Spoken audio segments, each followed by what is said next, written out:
man pour Ismatine laa tudd di secrétaire municipal commune de Ngoundiane di représenter donc tey jii le maire Mbaye Dione pour cette journée donc de remerciement envers les populations. ngay wax ci turu également Benno Bokk Yaakaar bu Ngoundiane.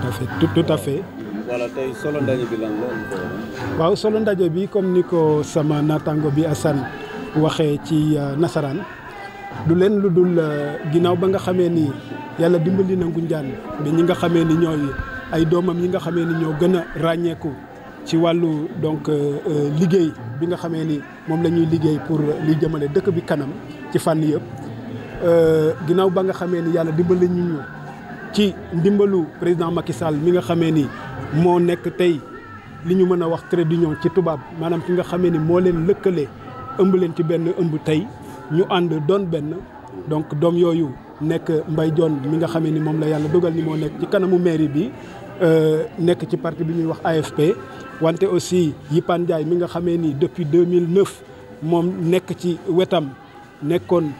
vice président du conseil rural mais aussi nekk premier adjoint au maire tey kooku aussi di Yipane Ndiaye yàggoon di liggéey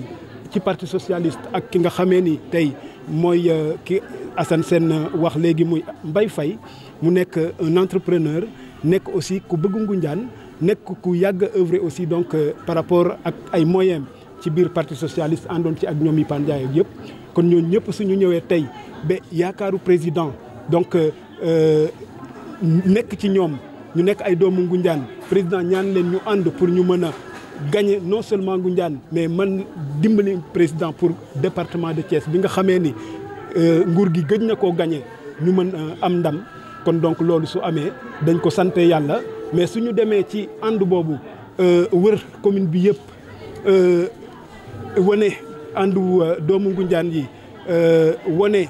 bu seen bëgg-bëgg pour que donc président Macky Sall gagné pour que Ngoundiane mën a participer à ce que donc président Macky Sall mën a am une majorité confortable donc ci assemblée nationale loolu su amee tey c'est parce que aussi population Ngoundiane yi dégg nañu message bi appliqué nañu aussi donc consigne li ñu leen joxoon te nekkul woon leen lu dul consigne yu yaakaar parce que suñu nekkee ci état boo xamee ni lay garantir stabilité am mooy exécutif boo xamee ni dafa nekk majoritaire ca parlement ba maanaam donc mu mën a teg ay loi appliquer politique yi mu mën a def donc stabilité boobu su dee participer nañ ci donc à travers donc ce scrutin dañ koy santé population yi loolu moo tax ginnaaw ba comité électoral bi dajee démb donc ñi nga xamee ni ñooy kilifa yi fekke woon ko ñu décidé woon nag ni war nañoo gërëm sargal population yi loolu moo waral tey ndaje président Macky Sall ginnaaw yéen li ngeen diggee woon def ngeen ko ginnaaw la ñu diggee woon def nañu ko la ñuy xaar ci président Macky Sall mooy la leen Sénégal yëpp yaakaar yi mooy d'abord dëkk boo xam ne dafa stable parce que nañ ko répété su dee dañu doon ñaan président ëpple ca député ya ca pencu ndawi réew ma c'est parce que dañu xam ni loolu ci la ñu mën a amee ak dal loolu aussi ci la mën a donc yeggalee projet yu baax yi nga xamee ni donc moom la kii wante aussi leneen li ñuy xaar mooy ginnaaw ba nga xamee ni Ngoundiane dafa mës a nekk force ci Benno Bokk Yaakaar boo xamee ni dafa constant maanaam mësuñoo changé depuis 2012 Ngoundiane a toujours voté donc Benno Bokk Yaakaar à travers ses leaders kon constance boobu defe na am na loo xamee ni war nañu ko retourner le maire Mbaye Dione n'a rien demandé Mbaye Faye n'a rien demandé de particulier su ma nee ils n'ont rien demandé su ma nee voilà donc su ma nee ils n'ont rien demandé loolu dama bëgg a wax ni ñoom amul lenn lu ñu laajal seen personne bopp mais am na loo xamee ni quand même c'est le minimum maire Mbaye Dione répété na ko démb ci comité électoral bi nga xamee ni mi ngi dajee nee na li nga xamee ni moo gën a am solo pour man mooy li nga xamee ni day ñoŋal nekkinu askanu Ngoundiane maanaam su dee soxla nañu am paj moo xam ne dafa jëm kanam kon donc war nañu xalaat ni Ngoundiane yeyoo na centre de santé surtout que collectivité locale bi mi ngi def ay efforts yu bëri ci yi nga xamee ni mooy poste de santé yi fi nekk nga xamee ni donc bi ci mujj mi ngi nekk sew xay ñu liggéey ko ba mu paree équipement bi pare na mais ubbeegul ñuy lancer un appel pour que ñu envoyé ñu donc personnel bi nga xamee ni moo mën a yor poste de santé boobu mais aussi centre de santé digne de son nom nga xamee ni au lieu ñuy référé Xombol wala Thiès Ngoundiane di référé ici à Ngoundiane loolu aussi donc liñ ci mën a yokk mooy ndox mi am na ay efforts yu bëri yiñ ci def wante aussi daanu dajul suuf loolu la wolof di wax kon donc au niveau de Diack forage ya fa nekkoon màgget na màggetaay boo xamee ni alimentation bi demeetul ni mu war a demee kon su dee am na programme boo xamee ni dafa nekk sur le plan national ñu tuddee ko programme d'urgence maanaam programme boo xamee ni dañ ko war a exécuter ci ak gaawantu pas gaawantu dans l'anarchie mais ci lu gaaw kon donc programme boobu defe naa ñun waa Ngoundiane war nañ ci mën a bénéficier wu donc forage boobu bëgg nañ donc ñu def ko ci xel yi président jàppale ñu ci Assane wax na ko aussi donc stade Ngoundiane nekk na stade boo xamee ni c'est vrai am na lu ñu ci def conseil municipal def na ci état def na ci à travers la grille de protection mais defe naa donc mérité nañu aussi un stade boo xamee ni am na des tribunes ak éclairage boo xamee ni donc mën na tax ba ndaw ñi mën a épanouir donc comme ni mu waree. mais président Macky Sall bu doolelee seen kilifa yi ngeen jël wala yéen ñii fit nekk. voilà loolu aussi Babacar loolu aussi donc il faut le préciser. j'ai dit wax naa ni le maire laajul dara wante aussi ñi nga xamee ni ñooy ndaw ñi mooy jigéen ñi. muy ñi nga xamee ni ñoo nekk ci dëkk bi yëpp suñu gisee li nga xamee ni moom la ñuy def depuis 2012 xel yëpp day jëm ci ni jot na nag mu am gestu boo xamee ni président gestu na ko Ngoundiane ndax Ngoundiane su dee def na li ko war defe naa ba léegi amagul directeur d'une agence amagul directeur d'une société nationale amagul député amagul ministre defuñu fixation te su ma nee defuñu c'est-à-dire les leaders defuñu fixation sur leur personne mais quand même population yi c'est tout à fait légitime ñu ni jot na ñun nag ñu gestuñu ñu xam ni donc jot na ñu responsabiliser ni surtout que Babacar au niveau de la région du département de Thiès su dee ci ville de Thiès Idrissa Seck dem na ba am plus de 8000 voix contre Benno Bokk Yaakaar c'est le département de Thiès je veux dire le département rural moo indi victoire bi réellement parce que moo indi 30 000 voix maanaam fanweeri junniy baat yoo xamee ni donc dañ ko ëppale finalement Idrissa Seck kon loolu su amee kon zone rurale bi donc comme département bi donc war nañ ko gestu particulièrement Ngoundiane. kon mais liggéey boobu ndam la waaye ba léegi des na kon 2019 tey bu ñu demoon président dañ koy yóbbu deuxième tour est-ce que liggéey bi nan la fas yéene doon pour fii ak 2019. waaw Paka lu mu ñëw dañ ko war a nammaat Babacar moo tax itam liggéey boo gis lu mat yàlla rek moo ko moom. kon nit ki lépp loo xam ne da nga koy def ci àdduna même soo ci amee réussite na ngay xool la nga xamee ni war nañ koo jooyanti la nga xamee ni war nañ koo gën a matale ba tax na ci 2019 bi ñu jëm su dee bëgg nañu aussi donc président deuxième mandat bi mu bëgg ñu am ko ci anam yi mu gën a baaxee kon donc war nañu xalaat xool fi nga xamee ni fa la ñu gën a néewee doole ñu xool fan lañ ko gën a dàbbalee mën a dàbbalee fas wi fi nga xamee ni aussi donc la ñu waroon a am xëy na am na luñ ca ñàkk te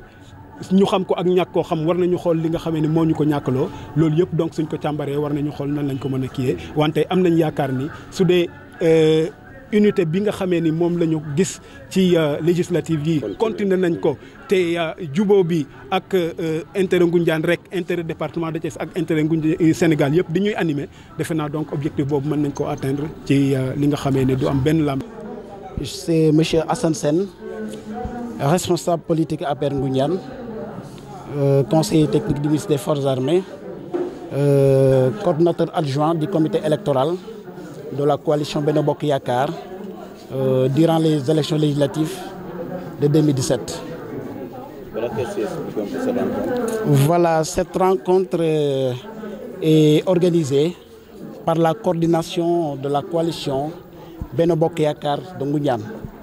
à la suite des élections législatives qui se sont soldées par une victoire éclatante de la coalition, donc qui a travaillé à réunir les conditions d'une majorité à l'Assemblée nationale pour le président de la République Macky Sall. Donc nous voilà réunis aujourd'hui après 21 jours de campagne marqués par un succès éclatant, une victoire importante qui a été une victoire de l'unité, une victoire du sacerdoce, une victoire orientée vers l'unité mais orientée vers la réalisation des aspirations de la population ngoundianoise.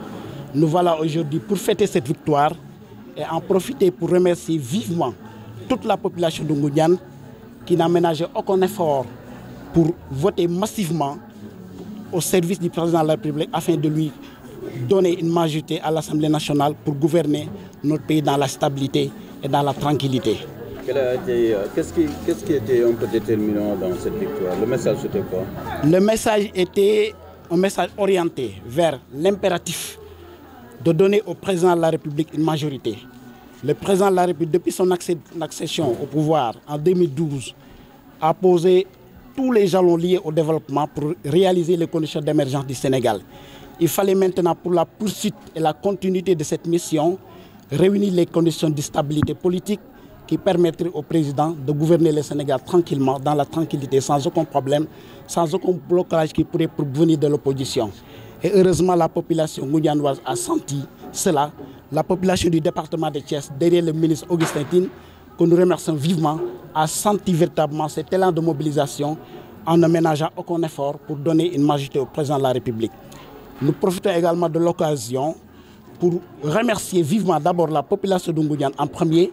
mais également par le canal de son premier magistrat, le maire Mbaye Dione, qui n'a ménagé aucun effort pour créer les conditions d'une unité stable qui a permis à la coalition de travailler pour atteindre ce résultat qui est exceptionnel au niveau du département de Thiès. Remercier également un autre leader important qui a contribué massivement à la réussite de cette mission, le DG de la CSTP, Mbaye Faye, qui a eu à financer donc globalement une bonne partie de cette campagne, mais également donc, en mettant à la disposition de la coalition son équipe, l'adjoint au maire Yipandiaï, le maire Yipandiaï, tous les responsables de l'AFP, de l'APR, en particulier le coordinateur Abdousson et tous les responsables qui travaillent autour de cette coalition pour obtenir cette victoire. Justement, si Ngouniane a franchi quand même le seuil des 50%, ce n'est pas le cas pour le département, même si la victoire est acquise, 41,%. Effectivement, donc à la différence de beaucoup de localités, Ngouniane a eu 49%, presque 50%. Autrement dit, avant l'élection, nous avons eu à mener un travail, aussi bien à Ngouniane et à Dakar, pour sensibiliser la population par rapport à la nécessité de se déplacer et de venir voter massivement. Parce que ce qui a été particulier au niveau de Ngouniane, c'est que tout ce que Ngouniane a eu comme leader charismatique qui travaille depuis longtemps pour le développement de Ngouniane, ont eu à se mettre autour de l'essentiel en développant une certaine synergie d'action allant dans le sens de voter massivement vers la coalition Benno Bokk Yakaar. Et l'autre particularité, c'est qu'au niveau de Ngouniane, même si l'opposition est parvenue à avoir un certain nombre de voix, nous avons travaillé ensemble à collaborer avec les leaders de l'opposition qui, pour l'intérêt de Ngouniane, ont fait preuve de dépassement en transcendant certaines velléités politiques pour soutenir la coalition par le canal du maire, par le canal de Mbaye Faye, par le canal de Yipandiaï, de tous les responsables politiques de l'APR, de la coalition Benno Bokk Yakaar, de l'AFP, du PS et des forces citoyennes qui n'ont ménagé aucun effort pour aider le premier magistrat de la ville à atteindre les objectifs que nous sommes assignés donc, dès le début de cette campagne électorale. Dans 18 mois, oui, il reste du chemin à faire. Absolument, il y a un chemin à parcourir, mais nous sommes confiants. Nous sommes confiants du fait que, d'une certaine manière, l'objectif a été largement atteint. Nous avions voulu atteindre la barre des 50%. Mais le plus important, c'est que le président est parvenu à avoir la majorité. En ayant 125 députés au niveau de l'Assemblée nationale, toutes les conditions de stabilité politique qui permettent au président de la République de réaliser les ambitions autour du Sénégal, plan Sénégal émergent seront réunies. Et en ce sens, quelles sont vos attentes à présent? Absolument. À ce niveau, si la population de Ngouniane s'est soudée en faisant autour de leur leader, en particulier le maire Mbaye Dione, en particulier le DG Mbaye Faye et tous les autres responsables, c'est parce que nous avons des doléances. Actuellement, au niveau du village de Diag, nous sommes confrontés à des problèmes sérieux d'eau. L'actuelle commune est en train de tout faire pour réaliser les conditions qui permettraient à la population d'avoir de l'eau. Mais il faut également qu'il y ait un soutien important de l'État afin qu'on puisse bénéficier des résultats du PIDC, afin qu'on puisse avoir un forage. On a une autre doléance importante de la population porte sur Ngouniane est une localité composée de 15 localités, 15 villages, mais avec des postes de santé qui ne sont pas en mesure de prendre en charge du point de vue de sanitaire la demande de la population. Ngouniane mérite aujourd'hui, compte tenu de ses moyens financiers, compte tenu de sa position géographique, ce qu'on appelle un poste de santé, donc qui est important et ça fait partie des doléances de la population. Une autre doléance, Ngouniane est une localité sportive qui regorge de beaucoup de talents dans tous les sports existants. Donc nous avons un stade qui a été clôturé par les autorités municipales, l'État qui a essayé de construire ce qu'on appelle des barrières de protection, des grilles de protection par le canal avec l'aide du DG de la CSTP. Nous voulons des projecteurs, nous voulons une tribune digne de son nom qui fera faire émerger Ngoundiane du point de vue sport pour montrer que Ngoundiane est une capitale, Ngoundiane est un centre urbain émergent qui doit réaliser les conditions de son développement. Et cela fait partie de toutes les aspirations de Ngoundiane. Une autre aspiration importante, c'est une aspiration capitale. Ngoundiane, depuis 2012, depuis l'accession du président Macky Sall au pouvoir, n'a jamais tourné le dos au régime. C'est une localité qui a toujours voté Benno Bokk Yakaar. Donc, en atteignant un certain nombre d'objectifs, à chaque fois qu'une consigne de vote a été donnée, à chaque fois qu'une instruction a été donnée, les leaders de Ngoundiane ont fait preuve de dépassement pour s'unir ensemble et travailler autour du président de la République afin de lui donner une victoire depuis 2012. L'opposition n'a jamais gagné Ngoundiane depuis 2012. Pour cela, Ngoundiane n'a jamais eu de député, Ngoundiane n'a jamais eu de ministre, Ngoundiane n'a jamais eu de DG, Ngoundiane n'a même pas une haute autorité dans les plus grandes instances de décision au niveau national. Donc, nous attendons le retour du bâton. Autrement dit, Ngoundiane aspire à ce que ses fils soient promis à des postes de responsabilité importantes. Parce que Ngoundiane le mérite à travailler depuis longtemps autour de ce président pour mériter cela. Et ça fait partie des doléances et c'est une doléance capitale que tout Ngoundiane est en train de mener. À un moment donné, le maire était parti en cavalier seul